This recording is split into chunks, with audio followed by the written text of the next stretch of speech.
Rossiyadagi obunachilarim uchun mana shunaqa velosipeddan 20 tasi tekinga. Bu sizdan ham pul ko'payib ketdi. Bundan tashqari 150 ming rubllik pullarni yutib ketishlaringiz mumkin. U endi boymas. Hozir hammasini tushuntiraman.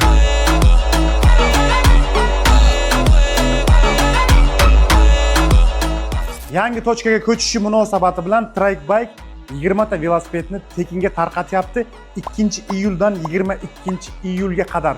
Shartlari juda ham oddiy, tushuntiraman. Videoga bitta like bosib, kommentariyaga omad deb yozib qoldiring. Men Trikebike'ni akkauntini atmetga qilib ketaman, savtr qilib qo'yaman. Ularning akkauntiga o'tib obuna bo'lasizlar. Yaqinda video chiqadi. O'sha videoni zakripit qilib qo'yishadi. O'sha zakripit qilingan videoga kommentariya qoldirasiz. Videoga like bosib qoldirasiz. Randomni 20 ta musofirni tanlashadi. Har kuni bittadan musofirga 50 ming rubllik elektro velosipedni tekinga berishadi. Undan tashqari agar Moskvada sizlarga elektro velosiped kerak bo'ladigan bo'lsa, MKTdan 5-10 kilometrgacha tekinga dastavka qilib berishadi. Kelib olsalaringiz ham bo'ladi. Metro Dubrovka 3-vaqtdan chiqqan joyda elektro velosiped kerak bo'ldi menga. Donifas profildan ko'rib keldim. Desalaringiz 5 ming rubldan 1 oy davomida skidka bo'ladi. Videoga like bosing va videoni elektro velosiped qidirib yurgan tanishlarga jo'natib qo'ying.